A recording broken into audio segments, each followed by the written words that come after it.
Hi everyone, today I want to share why and how I use photoboarding, a technique that's become essential in preparing for drama shoots, which I complete alongside my cinematographer.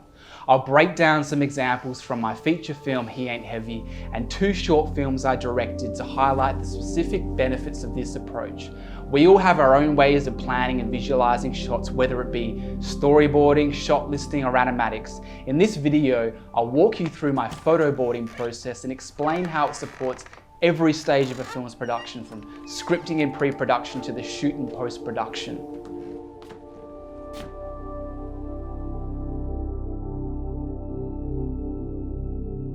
It's as simple as using a stills camera or even your phone to sketch out potential shot ideas for a scene. It's essentially a photographed storyboard. Shooting on location is ideal, but not essential. At this stage, you don't even need to worry about lighting these shots when you photograph them.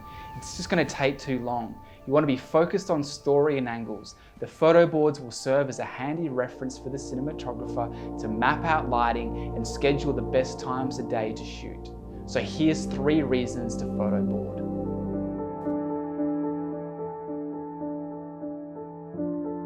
Time on set to complete the day's call sheet is always limited.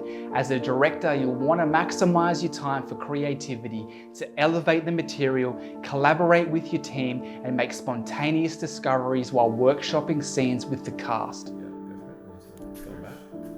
So here I am on location, months before we're rolling with my cinematographer Lewis Potts, and we're deep diving into the scene free of distraction. By spending time in the space beforehand, exploring angles, considering key story elements, and experimenting without time pressure, you arrive on set with a solid foundation to build upon.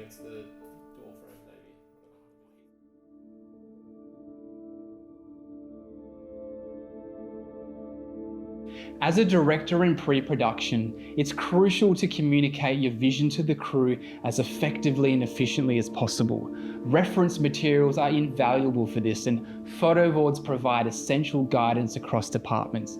Directors rarely have time to sit down and explain every minute detail to each team member, especially when juggling meetings at various stages of pre-production. Starting day one with a photoboard, however, can make a significant impact. To be clear, a photoboard isn't meant to dictate every detail to the crew or cast. It's a powerful tool for sharing your vision while empowering your team to enhance it with their creativity and skills and insight, and hopefully spot any potential weaknesses ahead of time.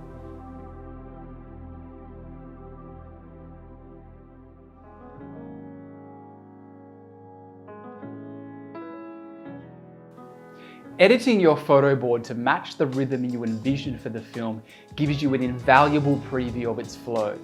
You can assess whether each story beat translates effectively on screen through visual language. This process lets you reflect on ways to enhance storytelling as you move from script to screen and identify any moments that might not land as intended. Now let's dive into specific examples of how this approach benefited my feature film and a few of my earlier shorts. Focus on your breath. How's everything going? Soften your eyes. Look around. Gotta get that door fixed. Can't keep fixing things. He Ain't Heavy is a feature film about a sister who kidnaps her brother to force him into detox, exploring the extreme lengths we go to save someone we love. I wrote and directed the film, which stars the incredible Leila George, her real-life mum, Greta Scacchi, playing her on-screen mother, and my dear friend Sam Corlett. The film had its world premiere earlier this year and is out now on Netflix. We had just 4 weeks for pre-production, 23 shoot days and 10 weeks for editing. Not much time at all for a feature. Let's look at some photoboard samples compared to the final film. In the photoboards, you'll mostly see the producer Jess or myself standing in for the brother and sister. So we had this bathroom location we returned to multiple times, and it was really small. In this scene, Leila's character Jade has just had this crazy moment with her brother. She winds up sleeping in the bathtub, and when she wakes up, she heads into the backyard to have some breakfast.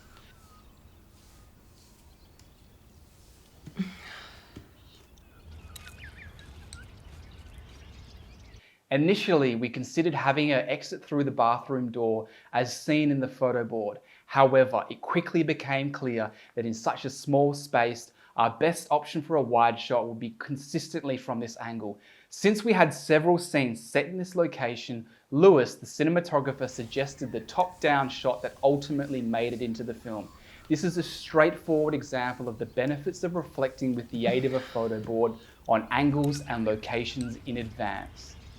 Outside in the visually striking pool area, we experimented with how to best utilize the space and identified the optimal angle and time of day for the scene.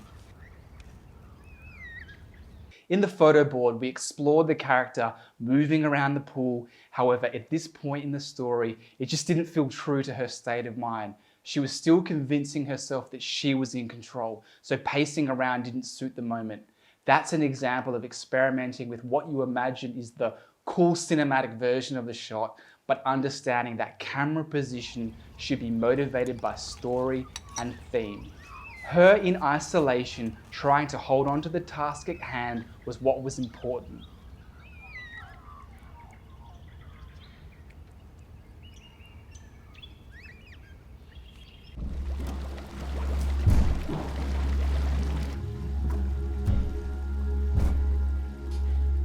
Here's another quick example.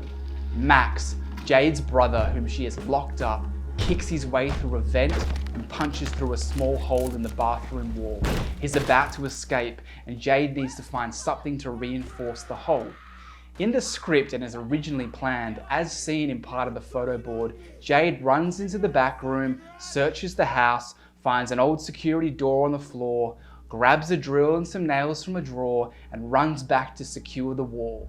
On paper, it worked great. She's running around, we don't know where her brother is, and we're frantically alongside her as she searches for a solution. But when I reviewed the photo board, I wasn't happy. Cinematically, it wasn't gelling with me. I'm a huge fan of off-screen action, and Robert Bresson's A Man Escaped is not only one of my favorite films, but also a masterclass in this use of film language. It's been one of the bigger influences on the style of this film. So I decided to toss what was written on the page out and instead opt for a slow tracking dolly.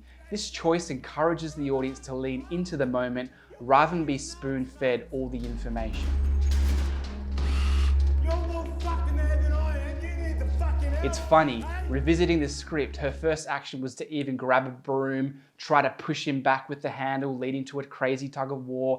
Then she went for the security door, drill and bolts. So what was originally a page of different actions has now been condensed into a single shot of off-screen action.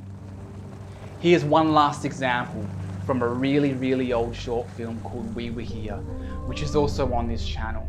In this scene, our main character, played by Alexandra Nell, who appears in nearly all of my work, including He Ain't Heavy, goes to an abandoned building to paint an image from her sketchbook.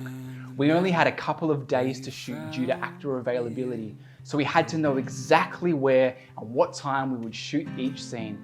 Photoboarding really helped us lock in our camera placement and simplify the action because of how starved for time we were. In the photo board, she breaks through a door. In the film, we just had her come inside. The woman in the photo board to the left is Elaine from the art department. She also worked as the assistant editor on my feature, He Ain't Heavy. So our character gets out her sketchbook, and originally she was supposed to tape this sketch on the wall to paint from. It's pretty funny because when we were doing the photo board, we needed some sort of scrap of paper to just symbolize this action, and lying on the ground in this abandoned building was a PlayStation 1 Die Hard cover, so we used that. In the photo board, the character rolls a cigarette and drinks. We just dropped all of that from the film.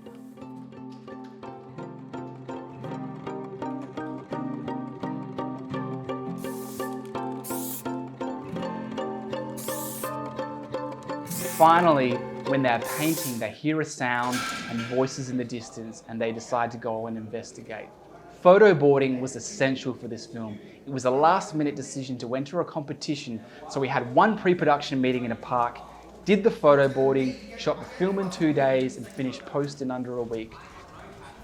As someone who not only works as a screenwriter, script editor and director, I've got 15 years of experience in post. Coming from an editor perspective and working across all stages of production, I can't stress how invaluable it is to get a free preview of your film.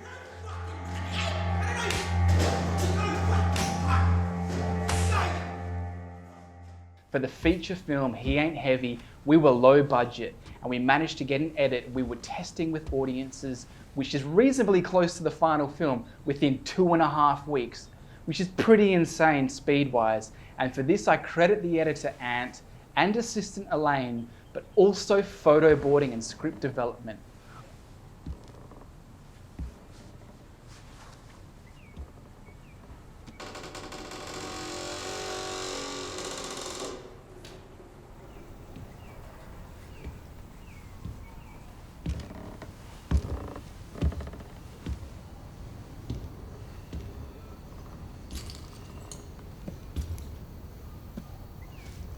One last thing I'll show you, which I've been cropping out of the photo boards here, is that I usually include dialogue or beats as text captions below each frame. I even time them out to get a feel for how it plays as a movie. It gives an early preview of the film and really helps check the structure and rhythm of your story beats.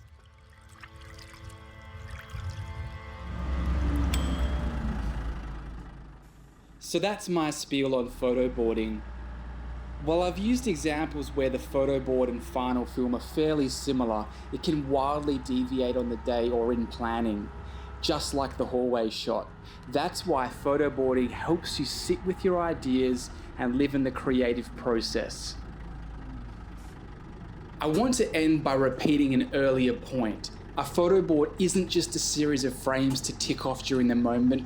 It's a tool to create a plan, elevate your vision, and communicate it clearly. Always leave time and space to welcome suggestions and thoughts from your team and actors. Peace.